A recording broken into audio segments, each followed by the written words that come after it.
Welcome. Welcome to the Good Life Center. Thank you very much. Thank you. For coming and having this conversation with IDSVA representatives as well. Thank you for hosting us. And the food. Tell us a bit more about what you do at the Good Life Center then, and your philosophies behind it. Specifically, the Good Life Center stands to uphold the legacy of Scott and Helen Nearing, who were homesteaders. It's specifically forwarding simple living, self-sustainability, a little bit of self-sufficiency, those sorts of directives. But he comes out of an economics background. She comes out of a very spiritualist background, which we were talking earlier about how basically, we have partners in the world to correct us, and to make things move forward. And so I think that's the beauty of the Scott and Helen Nearing pairing. So what they've made here is a center where we can continue the work of being out in the world, but keeping it at a human scale, keeping it as a relation to place, really making sure that we have this center to fall back on and to kind of look at it as your place in the world. So there's a beautiful, I love to focus on the human scale here with the gardens and the stewardship program and the research that we do, but it's also about going out into the world and making sure that that ethos carries through. It reminds me, just as watching you guys put anchor today, I was like, the Good Life Center is the anchor. That's what we need for the center to be, right? Where we get to go have our adventures, and we have a place to come back to. And I love that. I love that about Forest Farm, which is the name of the area that we're in, the land that we're on here. But it's also, the Good Life Center is an ideal too that we can take out into the world. So even though we're lucky and blessed to have the Forest Farm as that place to come to. If ever we embody it, we can take it elsewhere as well. So that becomes the center. The Good Life Center is what we can take out to the world. Yeah. I think. So interesting that, at least for me, the journey of sailing around communities after having worked in big institutions, thinking that I was doing good by channeling lots of money into a community, turning up on the ground in a small community, really the most important thing that I think we can do is interact with the individuals and develop those relationships by having an established level of trust and being introduced into this community. We were able to have a conversation that was different than turning up with a briefcase on an airplane and saying, we've got a product for you that we're going to sell you. And they said, well, we don't want that. And we say, yeah, but it's really good for you. And they said, yeah, not that interested, but we'll give it to you for free. And they go, oh yeah, okay. Which is, I'm sort of saying in jest, but we were in a meeting with another group that turned up on the island at the same time as us. And they were doing exactly that. They had a whole bunch of money that they got from philanthropy, and they developed this concept, and they said, we're going to go and we're going to deliver these things for free for communities. And the community kept saying to them, we don't really want it. And yet they said, well, just need to sign here and it's free. And then at the end of that, there was kind of a bit of a pause, and they turned back to us and said, but what we really need is this conversation, because we don't know where we're going. Yeah, I think we have a philosophy that listening is where we start. So we don't go in with any particular agenda, we go in and we listen. And what falls out of that is what falls out of that. Communities I'm working with in Aotearoa, New Zealand, it's exactly the same thing. The dominant narrative is climate compounded risk is a technical problem. Yep. And you need experts Yep. from outside to come in and at a high expense advise local government, who will then essentially take the community with them on a journey of adaptation. And yes, they'll have an advisory committee, and yes, there'll be some consultation, but it's not centered in the community. It's not framed in a way that could be sustained and enduring, and it's very much for them rather than with them and by them, essentially. And so part of the challenge in many contexts is not simply marshalling the resources, it's changing the narrative so that the needs of people, as both Nigel and Veronica have been saying, are forefronted. Doing this in an elicitive way that is not locked into the technical language of techno-speak and legalism and hard science. A lot of these are very good and well-intentioned, often natural scientists, and they don't come with the facilitation, the conflict resolution, and soft skills, which are really the hard skills in terms of challenge, to do what is relational work. And it is fundamentally trust building.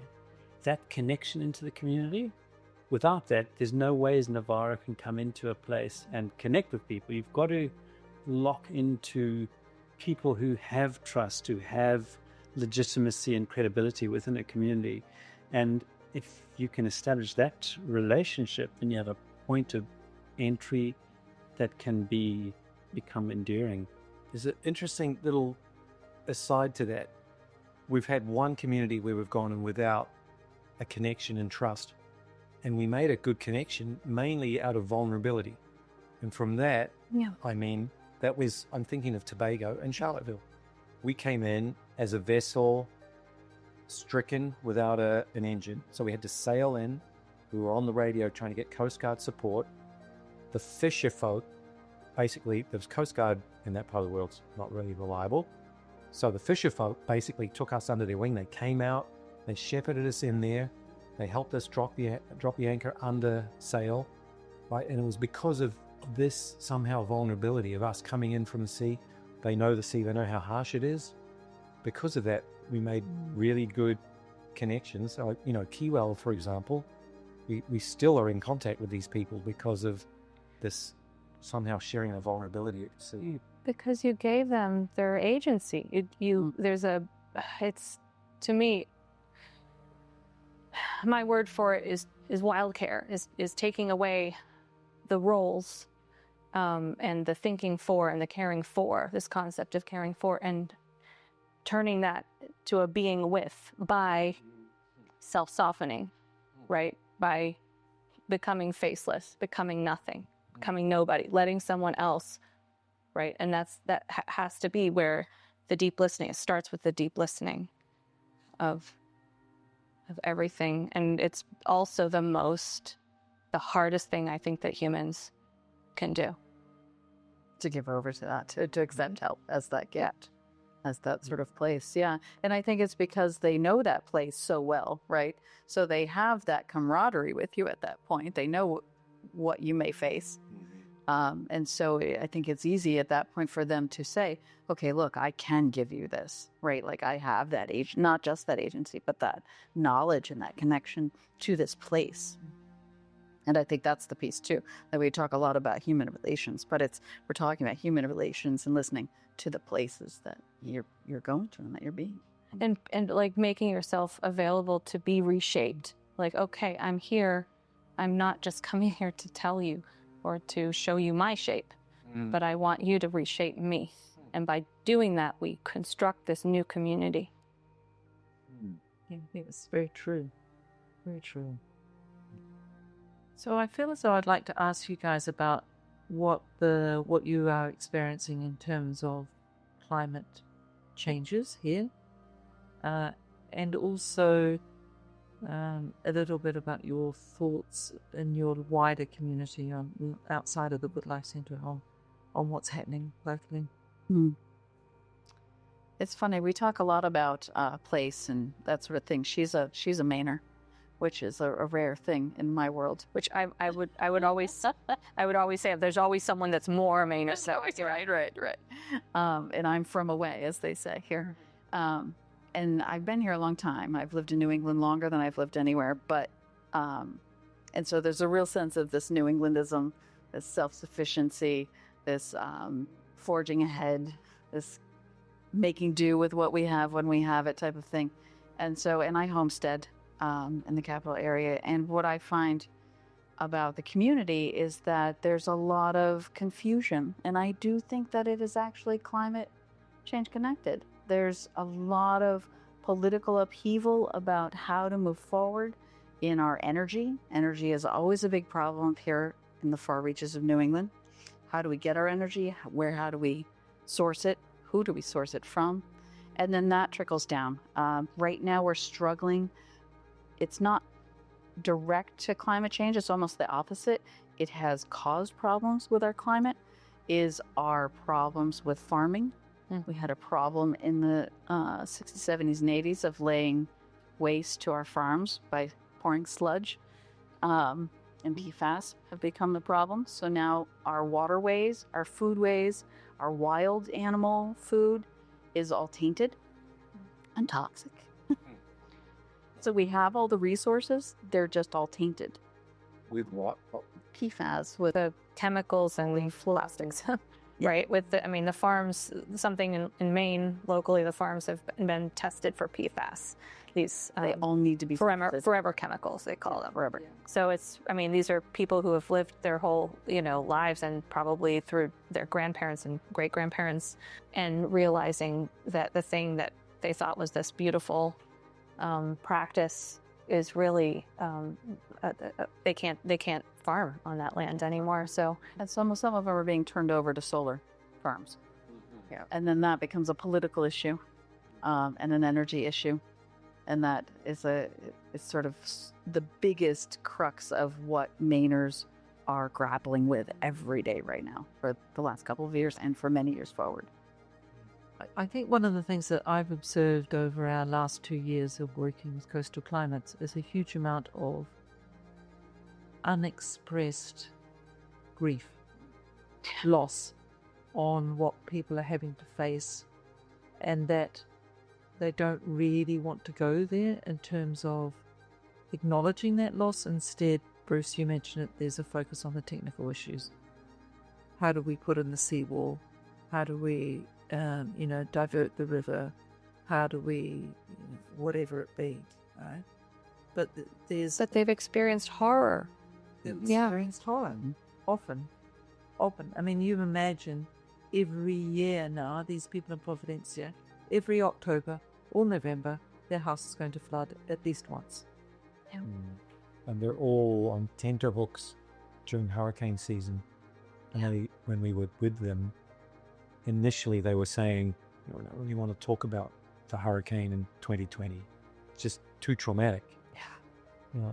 But once we were there and they started to open up, the horror that they experienced with winds of 250 miles an hour, the sheer noise of it that they tried to express, the people living right, a couple of feet above sea level, they had a large ship land in the house next door.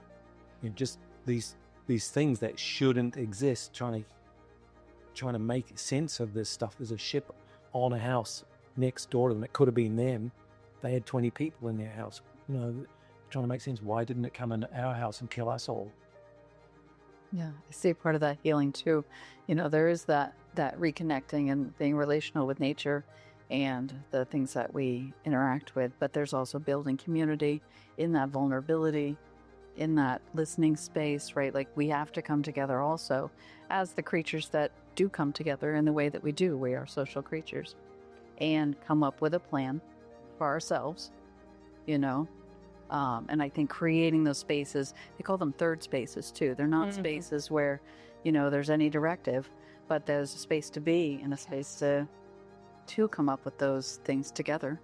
And I think that's a huge healing place too. Not trying to turn away from it, not trying to make it into a tidy ending, a happy something.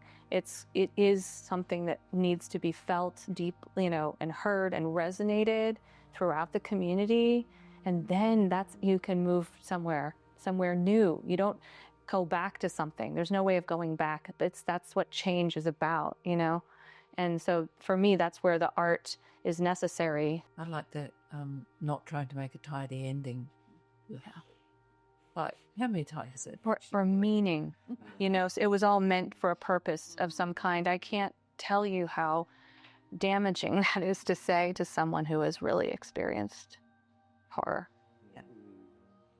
The other part of it is that it's an ongoing journey, even in the horror of an event like it. The reality is that this is part of a journey, and it's not going to go away. And so part of what I'm trying to do with communities in New Zealand, a small handful, because you can only do it with a limited number of people because it's an investment of yourself in place, is to try and create a safe space for very difficult conversations and try and build a foundation that can be enduring. And I'm convinced that with all the capability that local residents at risk, whether they're Indigenous people or non-Indigenous people, invariably the changes that we face and the challenges that we face are not possible to be dealt with on your own. So you need to forge new kinds of partnerships with local government, with Indigenous people. So in other words, that whole set of governance actors or players or people of a place, and forging those agreements and developing them in ways that become enduring is really hard work. And it's hard work because all of the political economic structures that exist now mitigate against that. They're all based on efficiency, cost-benefit analysis, risk, technical analysis. It's got nothing to do with love, belonging. And the change happens when you can have a conversation about values. Yes. And that's been the foundation for agreements between players you would never imagine could have a conversation when they connect at that level. Yeah. But if you don't commit to how are we going to work together, so technical stuff is like a Mist of fog that blows away or dissipates in the sunshine. But there is a sort of new freedom, I feel like, in sort of this upheaval, right? I don't want to make a silver lining out of this horror show that's happening in the world, right? It's a whole conservative shift in the world. But at the same time, there is this underlying, we see it here, there's a lot of underlying work, obviously, being done, right, to make these connections so that when it does all fall apart, there's going to be this safety net that is built by the people, for the people, right, through these conversations and these relations. I mean, that's really sort of the work we're all doing, right, is working on that safety net. The challenge is that as much as we are doing that work, the forces that are breaking those down have become accelerated and dominant on a scale that I don't think has been there in recent decades. There's a palpable shift in its generational in those forces, and they're so strong. And the trouble is they break things down that simply can't be fixed in 100%. You can't wait for, a different entity to come in and re-establish what was there. It's gone. The institutional memory, the institution, it's the relational ties have been severed in so many instances. So I'm really struggling to imagine beyond more intense radicalism, which is where I'm ending up, to how to progress the things in common and the things that really truly matter.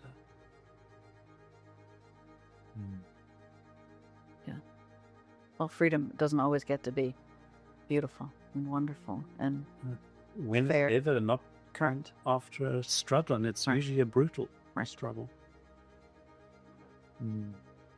If we society-wise have to change, then it kind of makes me think of learning theory, that the point of greatest struggling and frustration and anger and conflict is right before the breakthrough. Maybe we're sitting at that point now. Maybe our societies are sitting at that point.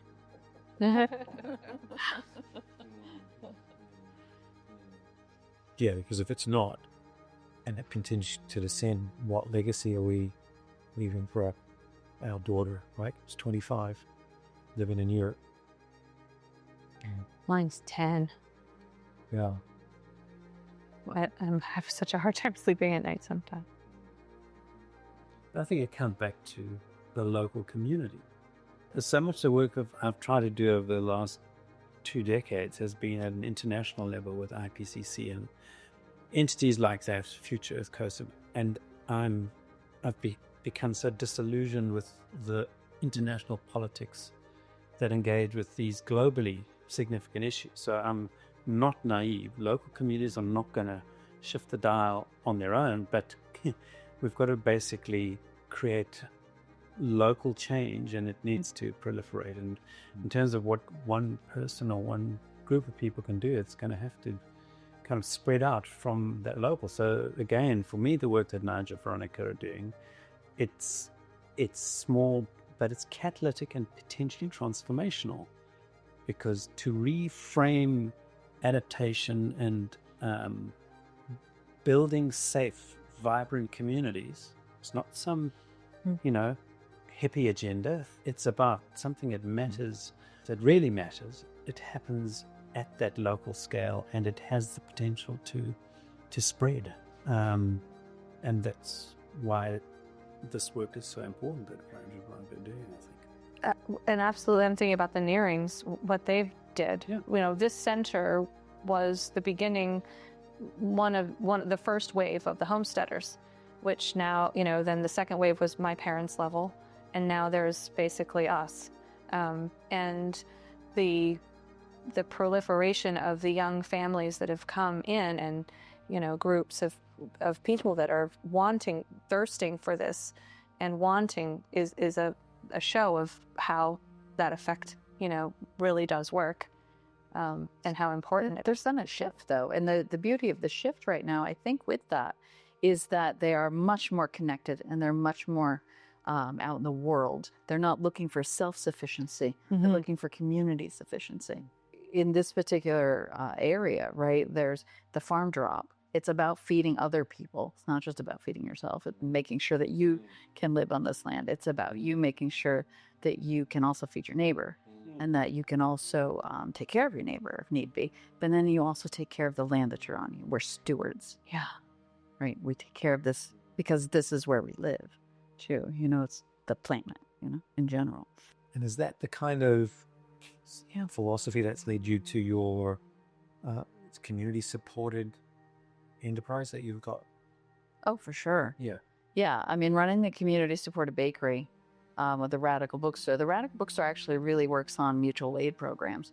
So through the Good Life Center, we host what we call Direct Action Village. And that is really about getting the community together to talk about exactly what they need from each other. And it could be as simple as childcare to needing new boots for your kid.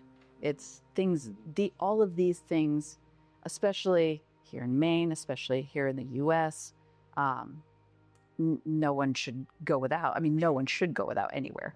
But there's no absolute reason here that anyone should have the basics. Right. The largest country in the world. There's no reason you shouldn't have any of the basics.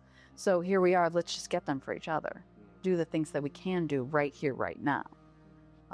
And that feels a little bit like the community taking you in, knowing what your life could be like out on the sea if it all goes wrong, right? These are the people that help you get through the winter, that help you get fed. And to me, that is the foundation, as you said, for everything, right? Like having those relations, having your neighbor be the person that you can turn to is the first place to start. There's a lot of CSA models around here as community-supported agriculture. And I talked to my friend in Paris, and he said even his dry cleaner is basically community-supported. So it really is a model around the world that other places have used to solidify local economy so that piece gets really strong. And it's not, there's always, my fear is that there's always that sort of, you want to close down or restrict outsiders, but that's not really what it's coming out to be, and that's not really the model that's being forwarded. It is really community building at that point. Absolutely. Let's center the local economy so that we're not relying on big agriculture or big pharma or even big energy. That's the question here. But then how do we, keep circling, keep rippling that? And I think what you're doing to be going to each specific community and to stay in the specific community that you've invested yourself into, that is necessary, because each environment, each one of these habitats expresses itself in a different, very specific way that we have to adapt through. And people, it's sort of also, I think that idea of taking that community model, it grows in the habitat. You cannot grow outside of the habitat. And you can't, therefore, put a policy that's this global decree, because there's no way. You haven't met the land. You have no idea. And I think that's one of the challenges in my mind for Novara is how do you sustain those relationships? And you're doing it through taking this proposal within the community in Providencia and trying to land it and so on.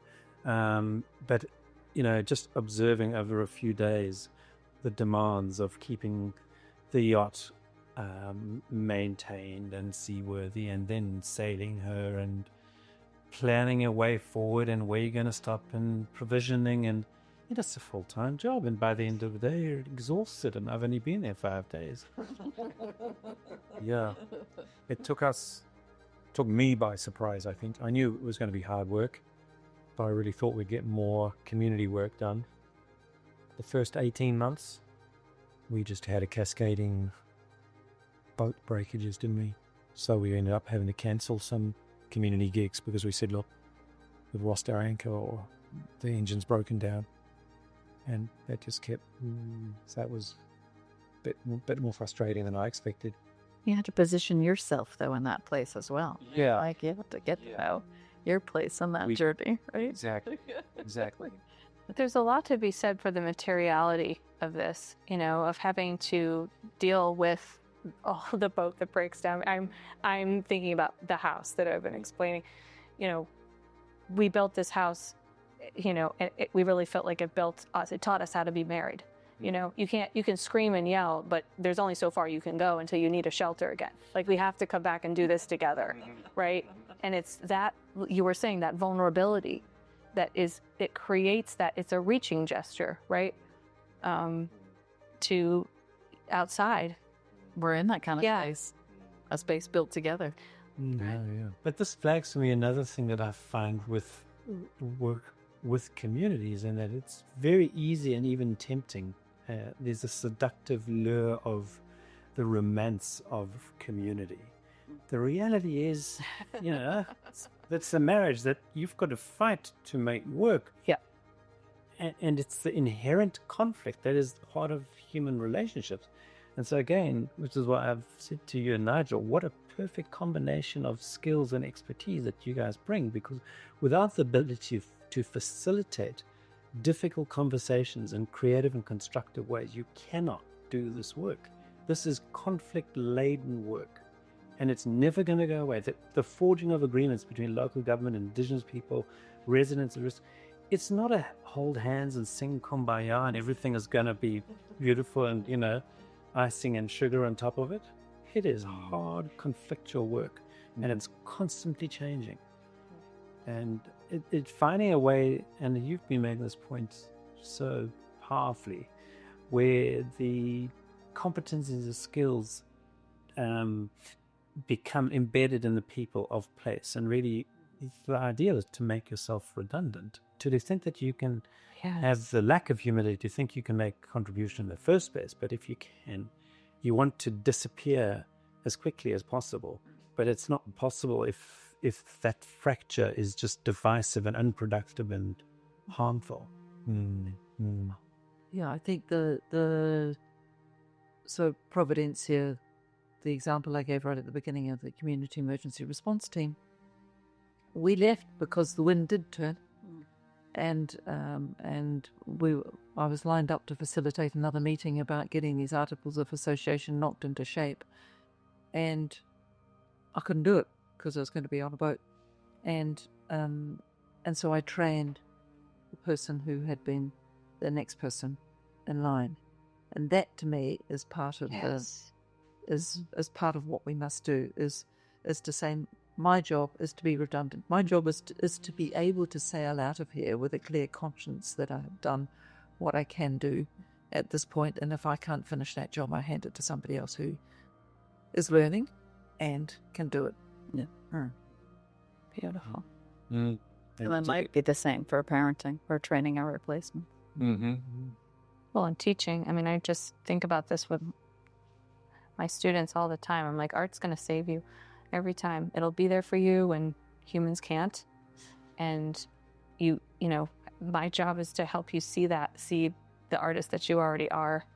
And so you can go out, because art is life, you know, life is growth. Like, this art is growth, and growth is life. It's this I'm a materials-based installation artist. I guess that was the easiest way to say it. So But- fabrics and textiles is what you mean? Everything. I love material. I think about the living, all this material that we are with. This is particularly living. I mean, look at all the beings that have eaten into the side of this and shown us their journey, and the relationship of the bug to the wood and I really, I can geek out about it. But I think the more that I've let the materials themselves have their voice in me, like that's teaching me how to do this better every time. Somehow I reckon we should be good to be able to incorporate art to what we do. We did talk about it early on, and we have one of our patrons is an artist. Yeah. I'm working with a community on the coast near where I live, a place called Novara, a small, isolated, left of centre. They want to be isolated. They're a step removed from things, to the extent that being 20 minutes away from mainstream New Zealand is a way. But you've got to kind of be intentional about living there. And it's a very different community to much of what is around it in a whole lot of ways, one of which is very mistrusting of local government and real reluctance to engage in a conversation around dealing with change. I daren't use climate change in a lot of my conversations to people because they're serious climate change denialists.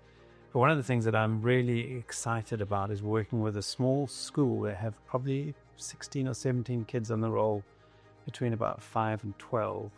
And we've done 2 of the 3 series process with the kids, where we started off by talking about what do they like, and then they painted and drew and created pictures of what they like, because part of this is about thinking about what is a vision and what is it about Taonga Moana that is important to the next generation, our successors there. And then we focused on, what are some of the nature's challenges or perils, and not that we use that language specifically, and in particular, how do they affect the things you like? And so kids might have drawn a swimming pool that was, or playing in the river, and then what that might look like in a flood. And then the third series will be about, what do we do to make sure we keep that which you love and that is special. Wow.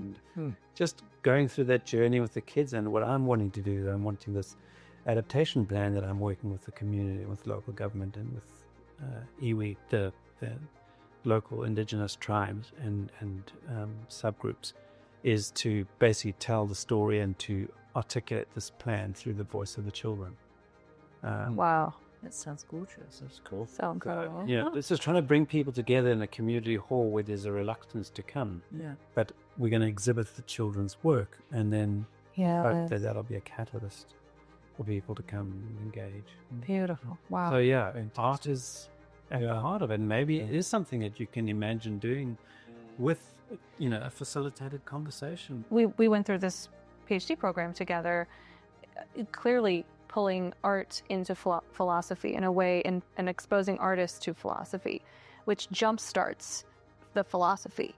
Every time I show a student an image, they have this immediate access to it.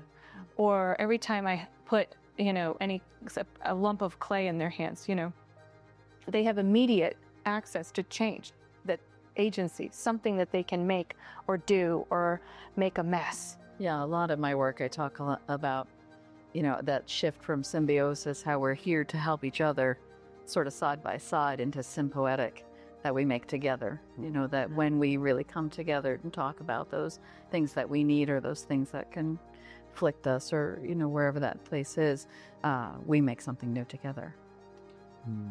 So how do you think we go about the healing?